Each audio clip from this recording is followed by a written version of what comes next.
Stop memorizing phrases that you will never use in a real-life conversation.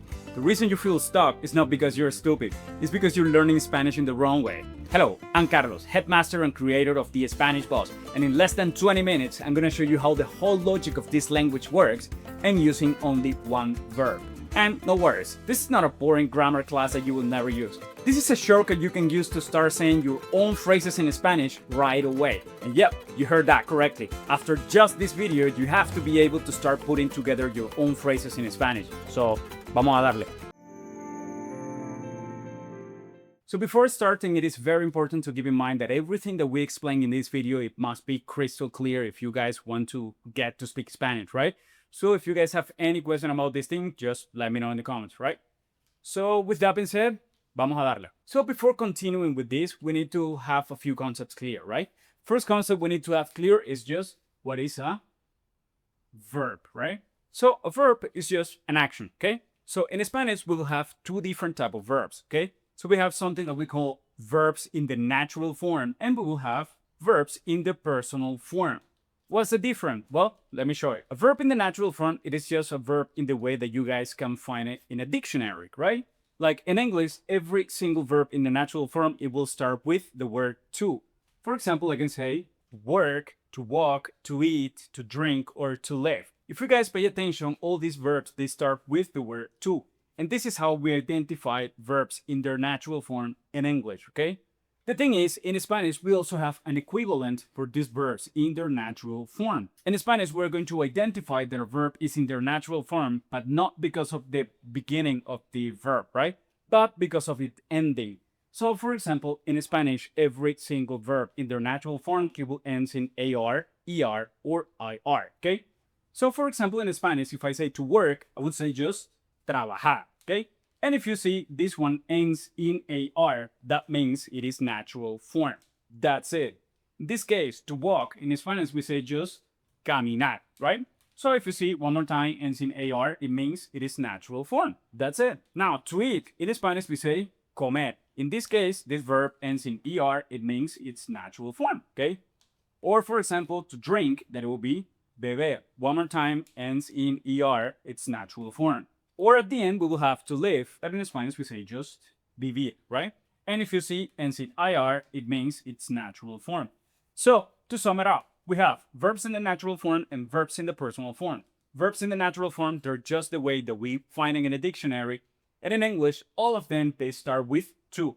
Like to work, to walk, to eat, to drink, to live, to laugh, to sell, to buy. And in Spanish, this natural form, it will be because of the ending. So, every single verb in the natural form in Spanish, it will finish in AR, ER, or IR.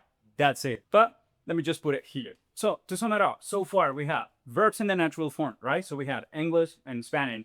In English, we know that a verb is in the natural form because it is the way that we find it in a dictionary. And every single verb in English starts with to. And in Spanish, if a verb is in the natural form, it will finish in AR, ER, or IR. That's it, okay? So now that we know this, let's go to the verbs in the personal form. Now, a verb in the personal form is just what we call a conjugation. That's it. What is a conjugation? Well, a verb in a different form that is not the personal form. And we call the personal form because the verb, it will have inside the person that is performing the action. That's it. Let me just give you a few examples. For example, if I say caminamos, right? This thing means we walk, right? So we call them personal form because the person, this we, that is performing this action is inside the word already. So in this case, this verb in the natural form, it will be caminar, right? And it's in AR. This is the natural form, and this is the personal form. We call the personal form because the person that is performing this action is already inside this word. That's it. That is why we call them verbs in the personal form, or how people call it conjugation. And now, as I told you, with only one verb, we're going to see how the whole structure of this language works. And it will be, let's use, for example, the verb necesitar. That will be, so to understand how the whole language works, we're going to use the verb necesitar. And in AR, it means its original form. That means in English, it would start with to. So that's why we say to need, okay? Now, let me give you two conjugations of this verb necesitar. For example, let's say I need. So in Spanish, we would say just necesito. That means, as we say, I need, okay? So this is the verb in the natural form, and this is the verb in the personal form. As we said already, this is personal form. It is a conjugation because the person that is performing this action, it is already inside this word, okay? So now we have necesito, that means I need, and let me give you you need, that it will be, so necesitas, that it will be you need. Let me just put it here so we can have all the important information here, and then we can work in this part, okay? Now, with this thing clear, let me show you how the whole structure of Spanish works. And I'm going to show you that just comparing that with English, that is the language that we are speaking right now, okay? So the thing is, in English, there are just 3 different ways to say things. We have no other ways to say things. We cannot even think in a different way to speak. And those 3 different ways, they will be a positive form, a negative form, and a question form. That's it, okay? For example, let's say she eats pizza. This is my positive statement. That will be my positive form. That's it. Then the negative form, it will be just exactly the same positive statement, but just saying no, right? So in this case, we're just going to say she doesn't eat pizza. That's it. And the question form, it is one more time exactly the same positive statement, but as a question. So in this case, we're just going to say, and that's it. This is my question form, okay?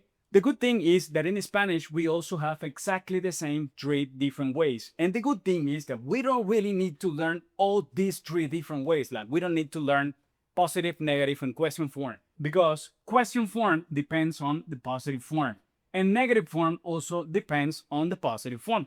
So basically, if we learn how to create the positive form in Spanish, we already know how to say things in the negative form and also things in the question form, okay? But the good thing is that we don't really need to learn how to use the positive form in Spanish because it works exactly in the same way as English, okay? That's why we're comparing this thing with English, because they both work exactly in the same way. Let me show you how. Let me just give you a few examples. Let's say, for example, that my positive form will be you need to walk, okay? And as we said, positive form, it works exactly in the same way in Spanish and English. And let me show you. For example, in this case, we have you need, and that is a conjugated verb. That is a verb in the personal form, and that will be this one that we have here, right? So you need, it will be just necesitas, okay? And then we just have this, to walk. And as we said, in English, every single verb starting with to, it will be a verb in the natural form. That means that this verb is just a verb in their natural form, okay? So to walk, it will be just caminar. That's it. So basically, we have a verb in the personal form or a conjugation, and then a verb in their natural form.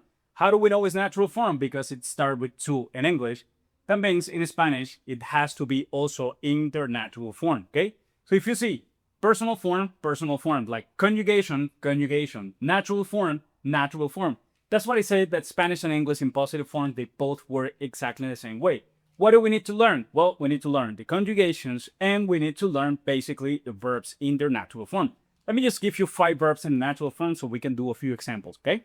So we will have to walk, to eat, to work, to speak, and to pay. If you guys see, all these verbs, they are in their natural form. Why? Because they're starting with to, okay? That means in Spanish, they will finish in AR, ER, or IR. So we're gonna have, for to walk, we're just going to say caminar, okay? For to eat, we just say comer. For to work, it will be trabajar. For to speak, it's just hablar. And for to pay, we're just going to say pagar. That's it, okay? Now, let's just do another example in the positive form. Let's say I need to eat, okay? And one more time, if you guys see, we have exactly the same structure, right? Positive form, we say they both work exactly in the same way, English and Spanish. So we start with a conjugation, there will be this part. So I need, as we know already, we just say necesito, right? So let's put it here. And then we just have a verb in their natural form. This is to eat. How do we say to eat? We have here, we say comer. So we just have here, comer. That's it. So I need to eat. In Spanish, it will be just necesito comer. That's it. Let's say, for example, you need to speak, right? So in this case, you need, one more time, this is just a conjugation that it will be necesitas, okay? So let's put it here. And then we just have a verb in their natural form. In this case, to speak is just hablar. So we just have necesitas hablar, you need to speak. That's it. Now that we have this thing clear, now that we know how to use positive form, let's see how we use negative form and also question form, okay? So let's use, for example, this part. You need to walk. So the negative form in this case is just you don't need to walk. But we already know the positive form. We already know how to create the positive form. But it was you need to walk. That in Spanish it was necesitas caminar, right? Then the negative form, it will be just exactly the same that we have here, but we just need to add no right before the verb. So basically, we're just going to say exactly the same, but we just say no in front, okay? So literally, I'm just going to write exactly the same thing. So let's say necesitas caminar. That's it, exactly the same as you see. And since this is negative form, I just need to add no in front. So I'm just going to say no necesitas caminar. That's it. This is negative form. Now, let's see how do we say question form, for example. If this is the positive form, like you need to walk, then the question form, it will be, do you need to walk? And one more time, as we said, question form depends on positive form. So that's why we say, if we know how to create positive form, then we know negative and question form. Why? Because question form, it is exactly the same as positive form. We don't need to change anything. So basically, we're just going to say exactly the same thing, like necesitas caminar, right? So if you see, we haven't changed anything. It's exactly the same. Necesitas caminar, right? The only difference is that now we just need question marks. And we just need to say it as a question. And that's it. So necesitas caminar will be you need to walk. Or in this case, if you want to say do you need to walk, it will be just necesitas caminar. And that's it. We just need to say it as a question. So basically, if we know positive form, you know negative form because it's the same, but just adding no in front. And question form, it is one more time, exactly the same, but we're just adding question marks. That's it. So everything depends on positive form. That means you don't need to learn negative, you don't need to learn question form. And one more time, you don't really need to learn positive form because it works exactly in the same way as English. So if you see, we just have a conjugation here, and then we just have a verb in the natural form. But let me just do another example. So now we have positive, negative, and question form, and let's do it. As we know, positive form works exactly in the same way as English. So we have conjugation that will be I need. That, as we know, is just this one that we have here, necesito. So let's put it here. We have necesito, and then we just have a verb in their natural form. If you see it start with to, that means it's natural form, right? That means in Spanish, the next verb must finish in AR, ER, or IR. So in this case, to work, it will be just trabajar, right? So let me put it here. That's it. So necesito trabajar, I need to work, right? Negative form, one more time, it is exactly the same as positive form, but we just need to add no in front, okay? No, and then exactly the same. So we're just going to say, no necesito trabajar. That's it. And question form, one more time, it is exactly the same as positive form, but we just need to make it sound as a question. But we need to say exactly the same thing. So one more time, we're just going to say, necesito trabajar. That will be my positive form. And if I want to make this thing as a question, I just need to add question marks, okay? So I'm just going to have necesito trabajar, and that's it. So we already know how to create positive, negative, and question form with the verb necesitar. But we have been working just with the verb necesitar with the first two conjugations, right? Like I need and you need. So let me know in the comments if you guys want me to do another video with the rest of the conjugations like you need, she needs, that she need, do they need, and all those stuff, okay? Okay, before finishing, I just want to say something, right? I know that you guys probably have seen this I here, like yo necesito trabajar, or yo no necesito trabajar. And let me tell you that this yo here is completely optional. So you can say it or not, it's up to you. I normally recommend you guys to get used to say this thing without this yo, without this personal pronoun. Because that's the way we use it in real life. Like we normally say necesito trabajar instead of yo necesito trabajar. Even though both are completely okay, like both are correct. But this one, without this, it sounds a little bit more natural. So it's up to you, but I recommend you guys not to use it. So I'm just gonna say no necesito trabajar, and that's it, okay? So I guess this is all for today. If you guys want to learn more, you can join to my Skool community where I teach all this thing and way more. So right now we're giving 7 days of free trial, so you can try it out. If you don't like it, you can just leave with no question asked, okay? And before leaving, please follow. It literally means the word to me and it costs you nothing. And one more time, if you guys have any question, please leave it in the comments so I will make a video about it, okay?